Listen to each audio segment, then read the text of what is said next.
Episode 7 of Season 3 of From has just landed, and I'm not gonna lie, this was probably my least favourite episode of the season. I understand why it unfolded the way that it did, but I just kind of felt like it plodded along for the most part, didn't provide much clarity, and was just teasing us with revelations on what could potentially be happening. We're now 7 episodes in, and if I'm being honest, I don't feel like we've learned that much this season, and it's actually getting a little bit frustrating. We've been teased about Tabitha visiting the forest in her nightmare when she was younger and having a deeper connection, Fatima and her pregnancy that no longer exists, Victor and him trying to get an answer out of Jasper about the night where the town was slaughtered, and I think the show has now reached a point where it's got so many different arcs going on that it almost doesn't have the designated time to be able to address them all in a timely and fair manner within a single episode. So we get a little 10 minutes here and a little 10 minutes there. That's not me slating the show, as I do really like it, but as we're drawing towards the finale, the rhythm and pacing of a show usually increases, but in this case, the tempo hasn't changed at all. If anything, there was more of a rapid pace that felt like it was building in the first 3 episodes of the season. But hey, there's still a bit of time until the end of Season 3, and things could turn around. With my little rant out of the way, let's delve into the episode, address the main questions, the ending, and break down all that there was to take away from it. Here is From Season 3 Episode 7, Ending Explained. Just to let you know, this video will contain spoilers. Fatima's pregnancy.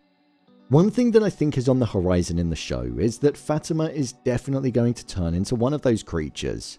Within the episode, it picked back up where we found out that there was nothing inside of Fatima and that she wasn't pregnant. Christy believed that either there was something in her that didn't want to be seen, almost like the worms that Boyd had inside of him, or there was nothing at all. Something that's called a hysterical pregnancy, where the body forces itself to believe that it's pregnant even though it isn't actually carrying anything. If one thing is for certain though, Fatima is definitely a hysterical lady at the moment. The town is playing with her, and I'm starting to wonder if it's playing with her because it has an interest in her, or if it's because she's being used as a pawn in the creature's game in order to impact Boyd and get him to break. As that is ultimately what the town is trying to do in this season of the show, break Boyd. During the ending of the episode, Fatima went to go and eat some of the spoiled crops in the greenhouse, but after turning away from them, it was as if her body started punishing her because she chose not to. She ended up in a severe amount of pain, and whilst she was in pain, Tillie walked in and tried to help her. When Tillie put her hands on her, Fatima turned and stabbed her with some garden shears, rendering poor old Tillie dead. I think this showed 2 different things. The first is that Fatima's mind is now starting to be taken over. The mindset that she was in when she stabbed Tillie wasn't her usual mindset, and it's out of character for Fatima, which to me shows that something else was almost in control. If she's turning into a creature, then that could be the hold that it has on her and the fact that she's going to be changing. Plus, it also showed us that whatever is inside of her, whether it be psychological or an actual being, it punished her for choosing to not eat the spoiled crops.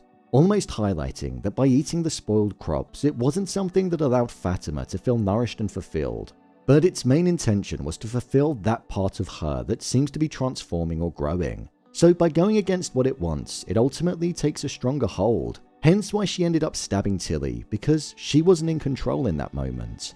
There was also a part of the episode where Fatima was looking down at her stomach and it was drawing deeper and deeper in, almost showing her how malnourished she was.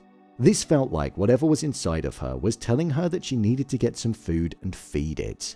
I think this is definitely a psychological thing for Fatima, as the stabbing and the hallucination definitely leans into that arm of it. I think it's gradually going to take a stronger hold of her until she ultimately becomes one of those nightmarish creatures. Donna hinted at the fact that it was a matter of time before Fatima did something that would impact the people at Colony House, and it happened far sooner than she realized that it would. With Fatima being responsible for the death of Tillie, the people are most likely going to turn on her, and she'll be forced to be an outsider along with Ellis. Tillie's final words were, "You have to run." Tillie cared for Fatima, even when she didn't have to. And we also know that Tillie had a connection to the spiritual world due to the tarot reading. So I feel those final words are going to have a darker meaning than just running away and not being caught by the townspeople. I also think that Ellis is going to put Fatima on that medication that he took from the medical room. We saw him place down 2 refills of the antipsychotic medication, but on the bottle it said that there were 3 refills. So I feel like he's going to have kept one in his pocket and he's going to give it to Fatima on the sly. Something that's probably going to make things a lot worse. Tabitha and the Red Stones. I'd like to say that we learned more about Tabitha and her connection to Fromsville in this episode, but we genuinely learned the same amount as what we did last week. However, this time, the same thing was told to us, but it was walked through in real time in front of Jade and Jim. Tabitha mentioned that she had a nightmare of the forest when she was younger, and that she would always hide behind the red stone, and as she did, the being that was on the other side would reveal itself, but before she could look at it, she would awake. So she never caught a glimpse. Jade mentioned that if fate was something that actually existed, then she was always supposed to end up in that forest one way or another, and that it was destiny for her to be there in that moment.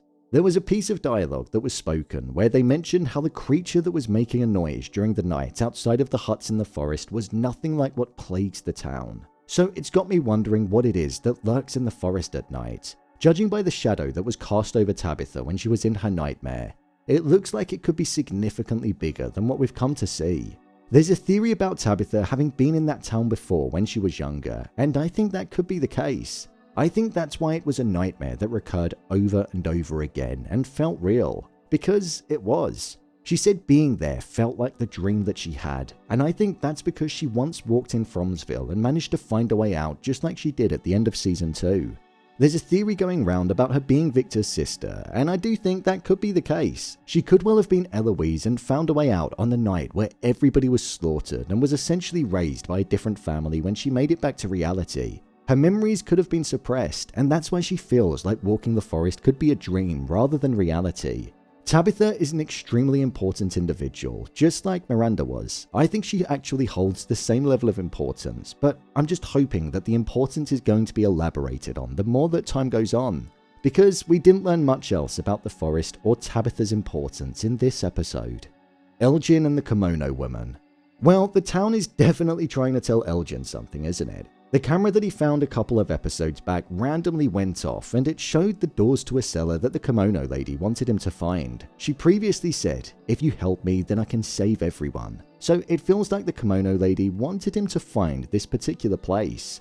He found a hidden door where some knocking was coming from the other side, and it was there where he found a bed, a dead body, and the Kimono woman then appeared in the corner. He then said the line to her, "Is this where it really happens?"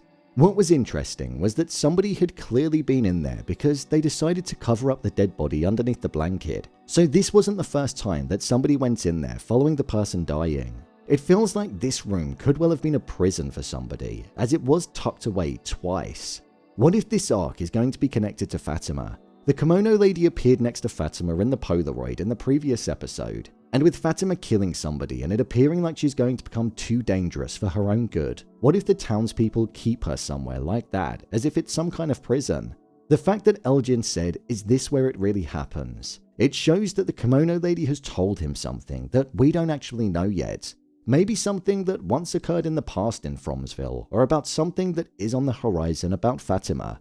The fact that behind Fatima's wall on her bed there's a drawing of what looks like a regular woman, and then one where there's clear distress and smudges, it's making me think that Fatima and the Kimono woman could have an interconnected arc. Randal and Julie. Randal and Julie are definitely forming some kind of bond as the show has been going on, and more so in this week's episode. Randal and Julie went on a drive and this was going smoothly, until Randal had an episode inside of the car and his hallucinations of seeing the bugs started occurring. This was until he ran into the woods, and whilst he was there, himself and Julie felt the urge to go towards some ruins in the forest. However, Randal was the level-headed one of the pair and told her not to. The both of them are still suffering from what happened in Season 2. Julie is hearing constant screaming, and Randal is having hallucinations of the bugs, which is causing him to feel as though it's worse than death. I thought Randal would go full-on Joker mode and try to divide the town, or at least fend for himself, because he felt as though he was abandoned. But instead, it seems like he's getting some kind of redemption. I also thought that there was a chance that he could have been working for the creatures, seeing as though he was left alive, but that doesn't truly seem to be the case either.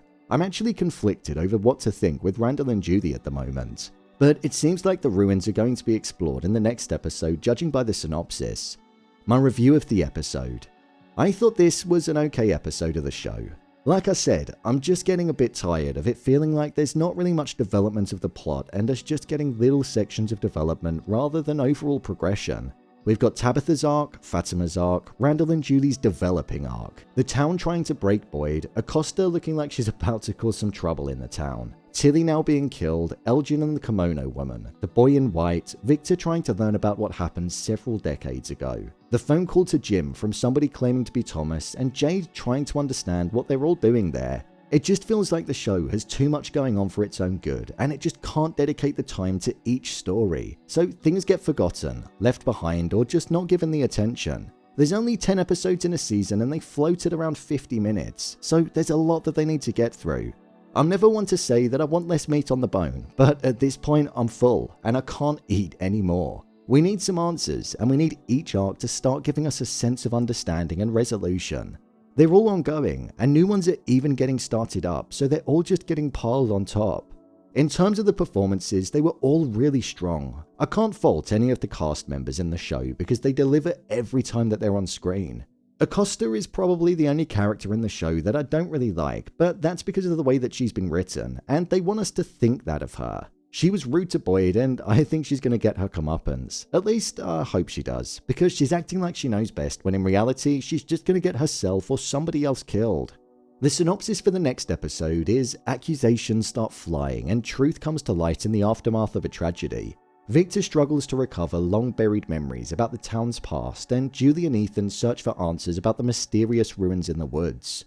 So it seems like the truth about Fatima is going to be revealed, which could lead to her potentially becoming an outcast and speeding up the process of her turning. I'm looking forward to seeing if there's going to be any developments and how the story is going to shape up, as it's going to have to start the process of building towards the season finale now, right? So, there you have it, from Season 3 Episode 7, Ending Explained. If you want to see more videos on From, then click on the card in the top corner. There's an entire playlist there where I break down every episode, or alternatively you can head over to my channel where you'll find them all. And finally, if you'd like to see what I rate the latest movies that don't quite make the cut to getting a dedicated video, then head over to my Letterboxd profile. It's where I rate the latest releases in real time. What did you think of this episode? Let me know your thoughts in the comments. As always, thanks for tuning into the video and I'll see you in the next one.